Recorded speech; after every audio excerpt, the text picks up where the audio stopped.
Hello. This is about my 14-year-old son who is a very good child, but he doesn't have a man in his life as an example, and accordingly, he has a lot of shortcomings. We talk a lot, but he hears and understands me from day to noon. It's getting harder and harder for me to reach him, and the situation often gets out of control. I want to find out if the incidents, which are scary and I don't want to share here, are part of his masculinization or a signal of something wrong.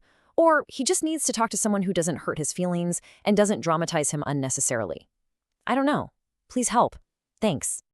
First off, thank you for sharing that. Hearing those words, wow. The amount of care and concern you have is just so clear. And I want to start right there. That worry you're feeling, it isn't a sign that you're failing. Not at all. It's actually the foundation of your relationship. It's the most powerful thing we have to build on. So before we dive any deeper, let's just reframe this a little bit. We're not looking at this as just some problem that needs to be fixed. What we're hearing is the voice of a really loving parent who's trying to get through a tough, but believe me, very common part of the journey. And looking at it that way, well, it changes everything.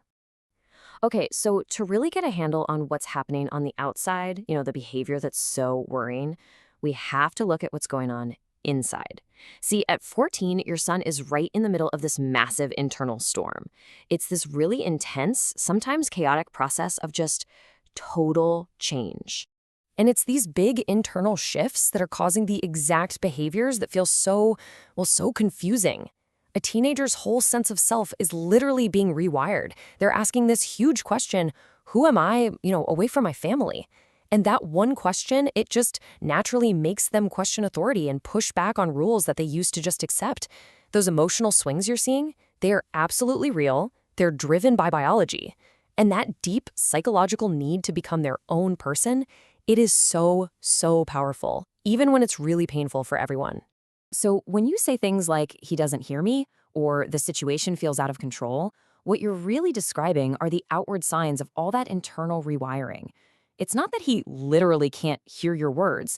It's more like his brain's developmental program is just pushing him, almost forcing him, to pull away and figure out his own point of view. Which brings us to a really important question, right? How do you tell the difference between the, let's call them the turbulent but normal growing pains of this stage and a real, genuine red flag? Because, yeah, a lot of this is just a phase. But it is absolutely crucial to know when it's time to step in and act. On the one hand, you have the challenging but typical stuff: arguing, pulling away, pushing boundaries. Think of these as the growing pains of him becoming his own person. But on the other hand, you have serious red flags. This isn't just about testing limits. This is about crossing dangerous lines. Things like uncontrollable aggression, cruelty, or really risky behaviors. That's not just a storm, it's a signal of deep distress that needs immediate attention. So let's try something. Since you can't share the specifics, here's a powerful tool you can use right now. Just take a second, check in with yourself, your gut. How do these incidents actually truly make you feel? And here's maybe the most critical distinction I can give you. Feeling angry, feeling frustrated, even worried, honestly, that's just the tough work of parenting a teenager. It's draining, for sure, but it's part of the job. But fear, if you are feeling genuine fear for his safety or for your own, that is something completely different. Fear isn't just work. Fear is a signal. It's a loud, clear alarm telling you the situation has gone beyond the norm and it's time to get some outside help. Now, let's circle back to that concern about the lack of a male role model. It's really important to see this not as a shortcoming, but as a sign of something active. It tells us he's on a deep and totally natural quest for his own identity, and it's happening right now. Think about it. He's trying to answer this question every single day. He's looking for a map, a blueprint. And you have to know, if a stable, healthy one isn't right there in front of him, his search doesn't just stop. He is going to find a model somewhere.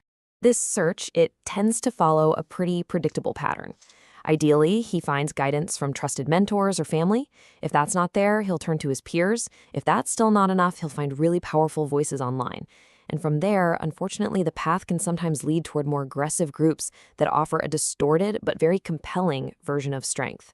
Sometimes the scariest behavior is really just a desperate attempt to build what he thinks is a strong image. And this is exactly why finding another stable, calm, direct adult voice is so, so important. And listen, this is not about replacing you as the parent. Not at all. It's about meeting a critical developmental need. That whole process of separating from a parent to become your own person is just so much healthier and safer when there's another stable adult in the picture to connect with. And that brings the focus right back to you. Because your own emotional state, the way you communicate, these aren't just little side details. They are a huge part of this entire dynamic. This is a really tough one to wrap your head around, but it's so important. When your son pulls away, it feels personal. It feels like rejection. But it's almost always a sign of this deep developmental process. It's not personal. And if you can really, truly internalize that, it can help you change how you respond. Because pushing harder against this natural separation, it almost always just creates more pushback. So what actually works then? Well, a teenager's brain, which is super busy with all that rewiring, it's just not set up to take in long emotional lectures. It responds much better to clarity. I'm talking short, direct statements about boundaries, facts, clear consequences, and you staying calm. I know that's incredibly hard, but it is absolutely key to stopping a conversation from turning into a power struggle. So, let's check in again after everything we've talked about. In the middle of all this, how are you actually feeling? Feeling any of these? Maybe all of them at once? Look, those feelings are completely valid, and it is so important to acknowledge them, not just for your own sanity, but because kids are incredibly good at sensing a parent's hidden anxiety and fear. And that energy, it can accidentally make the tension worse for everyone. And I really want to leave you with this one final thought. This single, most powerful, most positive thing you can do is something you have already done. Just the act of asking for help, of trying to understand what's going on, that shows how aware you are, how engaged you are, and how much you love him. And that right there is what will create the space for this storm to finally pass and for things to get stable again. You are already on the right path.